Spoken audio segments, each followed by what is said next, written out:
अस्सलाम वालेकुम नाजरीन, welcome to Kazmi health and beauty tips. उम्मीद करता हूँ कि आप सब खैरियत से होंगे।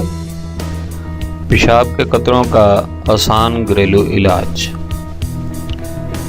अगर आप पेशाब के कतरों की बीमारी में मुब्तला हैं, पेशाब के कतरे जो पेशाब के बाद आते हों या चलते फिरते कतरे निकलते हों, अदरक एक आम सी और सस्ती चीज़ है जो तकरीबन हर घर में मौजूद होती है और सालन में इस्तेमाल की जाती है। तो अदरक लें, इसको बारीक नाखन के बराबर टुकड़ों में काट लें। 15 दिन मुसलसल एक टुकड़ा नाखन के बराबर रोज़ाना सुबह नहर मुँह नाश्ते से पहले चबा लिया करें या निगल लिया करें। इंशाअल्लाह ये बीमारी ख़त्म हो जाएगी। नोट, अदरक दाफ़े बादी भी है, इसके इस्तेमाल से बादी का भी ख़ात्मा हो जाता है, हाजमा दुरुस्त हो जाता है।